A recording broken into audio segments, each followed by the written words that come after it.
Pimpin tertinggi agama Katolik, bahwa beliau percaya kepada Indonesia dan yakin kepada Indonesia, sehingga beliau membuka kaca mobilnya tanpa keraguan, tanpa kecurigaan, sebagai bentuk bahwa beliau percaya kepada kita di Indonesia. Ya, oh siap. Jangan pergi.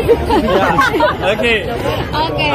Dan selama ini kita sudah mendengar pesan-pesan perdamaian itu, dan ini adalah saatnya kita merasakan kesan perdamaian itu dari sosok terpenting dalam agama Katolik. Jadi pesan itu kemudian bersambung dengan sosok Paus yang hadir dengan penuh senyuman, dengan salaman kepada siapa saja yang dilewatinya, sehingga pesan perdamaian dari agama Katolik itu terkonfirmasi berupa kesan perdamaian yang diberikan oleh Paus Fransiskus dari dekat ketika hadir di Indonesia. Selama ini kita dengar dari jauh. Oke. Nah, tapi kalau ngelihat kondisi hari-hari ini di Indonesia seperti apa sih, Bib? Iya. Persatuannya sudah cukup belum? Ya tentu Indonesia adalah kapal besar yang di dalamnya ada keragaman yang tidak terkira. Tentu merawat kebinekaan di Indonesia adalah PR besar. Karena itu pilihan Paus terhadap Indonesia, padahal ini adalah negeri mayoritas Muslim, tentu tidak muncul dari ruang kosong. Beliau tahu bahwa Indonesia adalah negara penting bagi pembangunan iklim perdamaian antar umat beragama.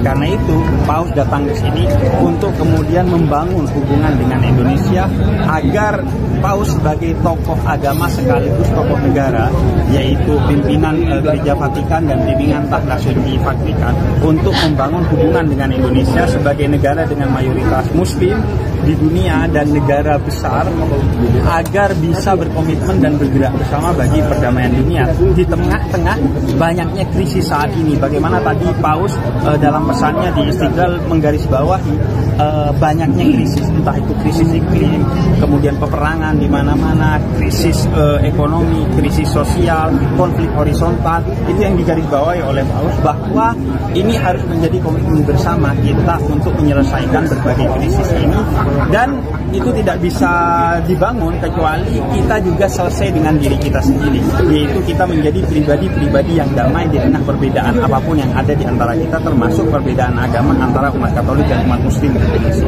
Bib, mengikuti acara ini seperti apa, Bib?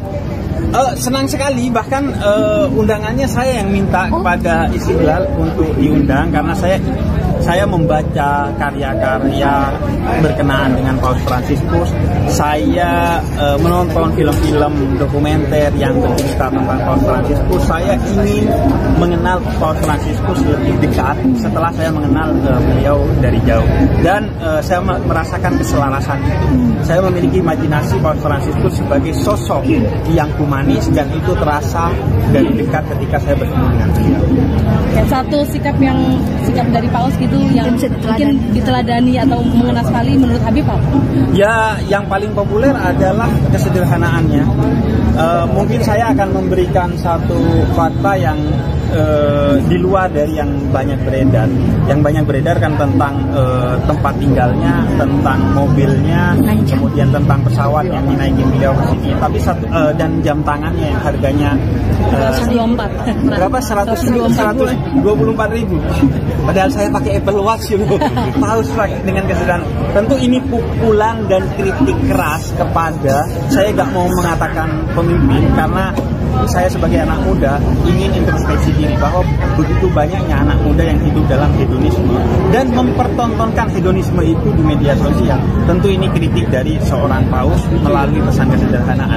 Dan yang saya ketahui adalah sepatu Paus itu biasanya berwarna merah dan berwarna putih. Begitu cerita Kardinal Suharyo kepada saya.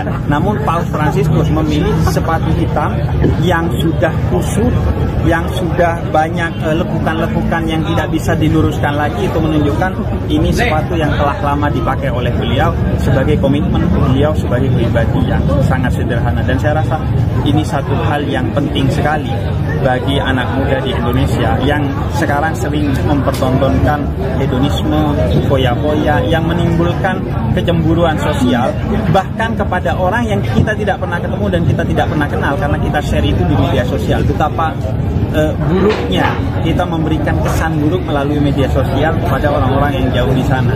Padahal kita diajarkan misalnya dalam konteks Islam, jangan pernah bicara makanan kepada orang yang sedang kelaparan. Jangan pernah bicara minuman kepada orang yang sedang membutuhkan air. Jangan pernah membicarakan kelebihan kamu kepada seseorang yang mendapatkan itu sebagai kekurangan. Dan Paus mengajarkan kita untuk sederhana dan memberikan pesan kesederhanaan kepada orang lain. Acara ini diadakan di GBK, tidak harus disiarkan kepada seluruh televisi. Sahabat televisi yang menontonnya adalah kaum muslimin. Dan acara misa itu Anda harus tahu bahwa itu adalah puji-pujian. Itu adalah acara menyampaikan kitab suci orang-orang Nasrani terhadap para pengikutnya. Dan juga mereka berdoa sesuai ajaran agamanya. Kita umat Islam 90% tidak butuh doa-doa mereka. Karena Islam juga mengajarkan doa-doa kita kaum muslimin.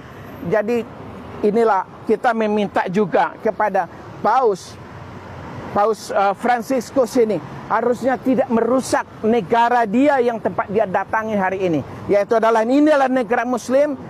Kita terus terang, kita rakyat Indonesia yang 90% ini tidak rela ketika Islam mau diacak-acak, mau dicampur adukan, mau itu akan dijual kepada internasional bahwa seolah-olah umat Islam ini semua agama dia akan oke, tidak ada persoalan. Tetapi bagi kita umat Islam sudah sangat jelas, inna dina indallahil Islam, bahwa agama yang benar di sisi Allah, keyakinan 90% muslim adalah hanya Islam.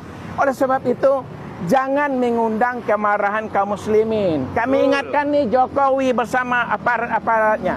Ini umat Islam Indonesia ini sudah kondusif. Kita ada aksi 8 juta di Monas, tidak ada rumput yang rusak.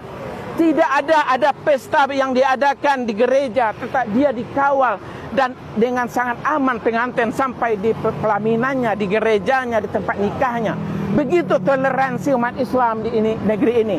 Jadi tolong para pejabat petingginya, baik dari Kementerian Agama, jajaran Presiden Jokowi dan stafnya, jangan merusak kerukunan umat Islam yang udah ada hari ini.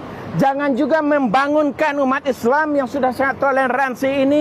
Jangan dibangunkan umat Islam ibarat membangunkan singa yang sedang tidur. Ini kami ingatkan. Harusnya kita jaga bahwa ini negeri setelah kondusif. Kita rakyat negeri ini telah berpancasila dengan sangat bagus, bahwa kita menjaga seluruh rakyat negeri ini apapun agamanya. Tapi jangan coba-coba di antara Anda untuk merusak satu agama yang lainnya. Begitu juga yang hari ini terjadi, makanya kita protes melalui mimbar ini. Karena inilah yang kita bisa. Sebab tadi pun kita ingin ketemu dengan Kemenak, mereka tidak bisa menerima kita. Inilah hati nurani kaum muslimin Indonesia, bahwa kita kecewa dengan apa yang dilaksanakan hari ini oleh Presiden Jokowi. Dia memberikan karpet merah seluas-luasnya kepada mereka yang Nasrani, yang diwakili dengan Presiden Vatikan ini, yaitu Paus Franciscus, mengadakan acara di GBK lalu disiarkan di seluruh televisi. Mereka ada di GBK, kita tidak ada persoalan, silakan. Tapi kita memprotes karena disiarkan di seluruh televisi. Dan itu ada di media, di kamar-kamar, di ruang-ruang rumah-rumah anak-anak kita. Dan anak-anak kita bukan orang Nasrani. Di 90% rumah-rumah kaum muslimin itu disiarkan oleh televisi kita. Azannya dibentuk running text. Silakan untuk respon awal ya Bu Alvin. Respon awalnya ada 3. Dulu gonggongan anjing, sekarang running text. Itu yang pertama. Yang kedua, Anda ini menteri agamanya umat Islam atau menteri agamanya faksi Vatikan? Kelihatannya ini jadi serius ya. Saya ingin mengatakan kepada pemirsa, ini adalah pandangan awal saya. Dan yang ketiga, mestinya mereka yang menyesuaikan dengan kita yang 90% muslim. Kok datang ke rumah orang tuan rumah yang diatur-atur? Ini berarti menteri agamanya ini perlu diduga, patut diduga dia adalah bagian daripada misi daripada kedatangan Paus itu. Harusnya dia katakan, Paus, Anda datang ke negeri kami mayoritas Islam, Boyo menyesuaikan. Kalau ada ya sekalian saja nanti mulai misa 7:30, kenapa mesti dari sore? Selesai semua urusan, selesai azan segala macam. Enak aja masuk ke rumah orang atau ngatur tuan rumah gitu ya. Ini saya lagi, ini tentu komplain utamanya ya kepada Budi Ari juga, kenapa nggak mempertanyakan itu, nanti gimana Pak kalau kenapa-napa kena saya gitu kan. sekali lagi baik Budi Ari maupun Menteri Agama yang mereka kan teman-teman semua yang masuk pada barisan orang-orang yang boleh dibilang tidak kompromi dengan syiar Islam, apalagi dakwah dan jihad. Itu respon awal. Ya, Bung Alfian, ini kan betul Bung Alfian sampaikan, harusnya tamu itu menghormati, dan juga harusnya kan kalau kita baca tadi kan Bung Alfian, ternyata ini tuh dari suratnya ini, permohonan ini dari Direktur Jenderal Bimbingan Islam dan Direktur Jenderal Bimbingan Masyarakat Katolik dan juga Kementerian Agama. Nah, berarti kan mereka sebelum ini ngobrol dulu tuh Bung Alfian, ya kan? Nah, berarti kan orang Katolik di Indonesia berarti kurang ajar juga nih. Harusnya kan tamu menyesuaikan, yang benar kata Bung Alfian. Nah Bung Alfian, ini kan artinya ada misi kristenisasi yang sangat jelas nih Bung Alfian. Yang unik, kalau Bung Alfian baca berita, jadi ada satu agenda Paus itu ingin datang ke Istiqlal, ingin mempromosikan kerukunan agama. Ini menurut saya kurang ajar Bung Alfian. Seolah terbangun kesan umat Islam lah yang sering membuat kerusuhan antar umat beragama. Harusnya datang tuh ke katedral. Kan yang menghina agama Islam itu Ahok, yang merusak kerukunan beragama itu orang Kristen. Kenapa datangnya ke Istiqlal untuk promosi kerukunan agama? Ini gimana Bung Alfian? Ya, yang jelas buat semua pemirsa, hari ini saya hanya ingin mengingatkan kita, apakah kita sudah kehilangan ruhul iman, ruhul tauhid, dan nilai sensitivitas kita sebagai orang-orang yang memiliki ghirah. Nah, kalau ada pertanyaan, apalagi ada pertanyaan pernyataan kan yang namanya Bimas Katolik kan mesti konsultasi dengan Menteri Agama dong, dia kan bagian dari situ. Jadi Menteri Agama ini terus terang menurut hemat saya pesankan kepada pemerintah yang akan datang, pastikan Menteri Agamanya bukan dia lagi orang itu satu. Itu penting saya sampaikan. Nah yang lain-lain yang berhubungan dengan keinginan si Paus itu ngajarin kerukunan, kita ini udah betulnya Paus itu diminta atau segera dideportasi untuk segera pulang karena Anda tidak cocok untuk menimbulkan kerukunan. Justru kedatangan Anda menimbulkan keresahan bagi orang-orang yang meyakini prinsip-prinsip tauhid, dan kalau mau rukun itu nggak usah ngajarin tuan rumah, lu datang ke rumah orang ya udah baik-baik saja gimana gitu kan, jangan malah ngatur-ngatur dan ngajar-ngajarin. Ini sekali lagi kepada para tokoh-tokoh Islam, bersikap dong, nyatakan pernyataan-pernyataan yang sifatnya penolakan yang kolektif, sehingga kita nyatakan bahwa misa tersebut boleh dilakukan tapi tertutup saja, tidak usah disebarluaskan, cukup kebutuhan Anda saja, jangan mengganggu orang lain. Menganggap, berarti kan sama juga mereka menganggap azan itu berisik. Betul. Azan itu akan mengganggu mereka, itu terus terang saja, kurang ajar lu di kampung orang ya. Nah teman-teman, terkait dengan kedatangan Paus Fransiskus, seorang habib yang mengemukakan pendapatnya terkait dengan kedatangan beliau di Indonesia, dan para habib dan para ulama dan para ustadz menyambut dengan baik, dengan penuh sukacita, dengan penuh perdamaian Paus Fransiskus ketika ia datang ke Indonesia. Nah teman-teman, salah satu habib yang menyambut dengan baik Paus Fransiskus adalah Habib Ja'far. Nah menurutnya Paus Fransiskus adalah sosok yang sangat percaya kepada Indonesia.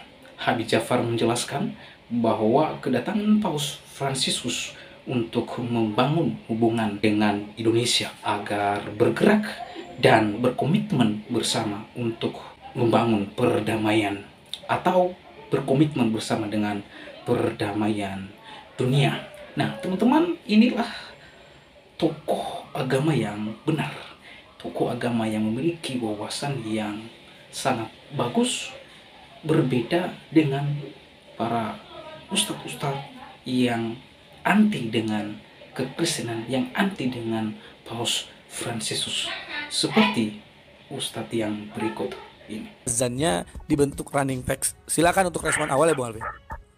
Respon awalnya ada 3. Dulu gonggongan anjing, sekarang running text. Itu yang pertama. Yang kedua, Anda ini menteri agamanya umat Islam atau menteri agamanya faksi Vatikan? Kelihatannya ini jadi serius ya. Saya ingin mengatakan kepada pemirsa, ini adalah pandangan awal saya. Dan yang ketiga, mestinya mereka yang menyesuaikan dengan kita yang 90% Muslim. Kok datang ke rumah orang, tuan rumah yang diatur-atur. Ini berarti menteri agamanya ini perlu diduga, patut diduga dia adalah bagian daripada misi daripada kedatangan Paus itu. Harusnya dia katakan, Paus, Anda datang ke negeri kami mayoritas Islam, Boyo menyesuaikan. Kalau ada ya sekalian saja nanti mulai misa 7:30. Kenapa mesti dari sore? selesai semua urusan, selesai azan segala macam, enak aja masuk ke rumah orang atau ngatur tuan rumah gitu ya. Ini saya lagi, ini tentu komplain utamanya ya kepada Budi Ari juga, kenapa nggak mempertanyakan itu, nanti gimana Pak kalau kenapa-napa kena saya gitu kan.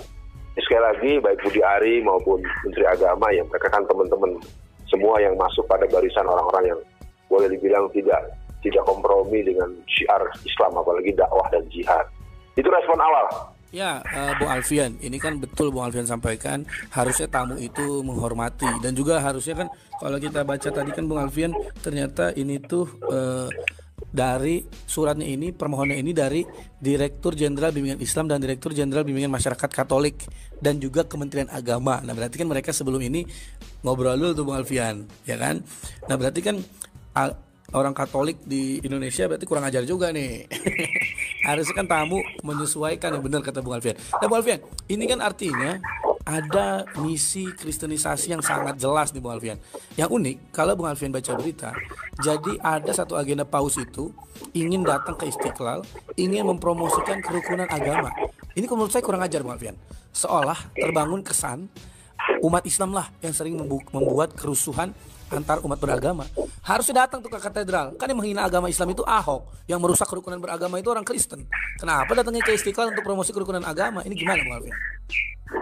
Ya, yang jelas buat semua pemirsa, hari ini saya hanya ingin mengingatkan kita, apakah kita sudah kehilangan ruhul iman, ruhul tauhid, dan nilai sensitivitas kita sebagai orang-orang yang memiliki ghirah. Nah, kalau ada pertanyaan, apalagi ada pernyataan tentu kan, yang namanya Bimas Katolik kan mesti konsultasi dengan Menteri Agama dong, dia kan bagian dari situ. Jadi Menteri Agama ini terus terang menurut hemat saya pesankan kepada pemerintah yang akan datang, pastikan Menteri Agamanya bukan dia lagi orang itu satu. Itu penting saya sampaikan. Nah, yang lain-lain yang berhubungan dengan keinginan si Paus itu ngajarin kerukunan, kita ini udah betulnya Paus itu diminta atau segera dideportasi untuk segera pulang karena Anda tidak cocok untuk menimbulkan kerukunan. Justru kedatangan Anda menimbulkan keresahan bagi orang-orang yang meyakini prinsip-prinsip tauhid, dan kalau mau rukun itu nggak usah ngajarin tuan rumah, lu datang ke rumah orang ya udah baik-baik saja gimana gitu kan, jangan malah ngatur-ngatur dan ngajar-ngajarin. Ini sekali lagi kepada para tokoh-tokoh Islam, bersikap dong, nyatakan pernyataan-pernyataan yang sifatnya penolakan yang kolektif, sehingga kita nyatakan bahwa misa tersebut boleh dilakukan tapi tertutup saja, tidak usah disebarluaskan, cukup kebutuhan Anda saja. Jangan mengganggu orang lain, menganggap, berarti kan sama juga mereka menganggap azan itu berisik. Betul. Azan itu akan mengganggu mereka, itu terus terang saja. Kurang ajar lu di kampung orang ya. Nah teman-teman, itulah dia Ustadz Alfian Tanjung menuduh dan memfitnah Paus Fransiskus. Ia mengatakan bahwa, ia menuding bahwa tujuan kedatangan Paus Fransiskus di Indonesia adalah memperkuat kristenisasi saudara. Dan ini satu tuduhan yang ngawur, tuduhan yang keliru terhadap Paus Fransiskus. Ya. Kemudian ia menuduh bahwa kedatangan Paus membuat gaduh dan resah masyarakat Indonesia, sehingga ia meminta pemerintah untuk melakukan deportasi kepada Paus Fransiskus. Dan yang ketiga, Ustadz Alfian Tanjung menuduh bahwa Paus Fransiskus tidak suka azan. Itu sebabnya azan dilakukan oleh running text. Nah teman-teman, saya berpikir Ustadz ini adalah seorang Ustadz yang sedang sakit ya. Mengapa saya katakan demikian? Karena orang ini pernah ditangkap dan dipenjara oleh karena ujaran kebencian terhadap golongan tertentu. Jadi kalau Ustadz Alfian Tanjung menuduh Paus Fransiskus tidak suka azan dan menuduh bahwa tujuannya datang ke Indonesia adalah kristenisasi serta membuat gaduh dan membuat resah, ini sebuah narasi dan berita hoax yang dibangun oleh Ustadz Alfian Tanjung. Dan Ustadz ini harus diciduk sebenarnya. Saya melihat orang ini bermasalah. Jadi saya setuju dan saya senang dari komentar Pak Habib Jafar bahwa tujuan kedatangan Paus di Indonesia itu membangun komitmen dan bergerak di dalam perdamaian dunia. Itu yang paling penting. Dan hal itu bisa tercapai kalau kita memulai pada diri kita sendiri. Harus kita berdamai pada diri sendiri, baru berdampak kepada perdamaian dunia. Dan itulah yang disampaikan oleh Paus Fransiskus yang menjadi kesan beliau ketika ia datang ke Indonesia. Oleh karenanya, bagaimana tanggapan pada saudara setelah menyaksikan videonya? Yuk berkomentar di kolom komentar dan memberikan komentar yang membangun, mengedukasi kita semua. Demikian video saya kali ini, sampai bertemu di video saya selanjutnya. Tuhan Yesus memberkati kita semua. Shalom.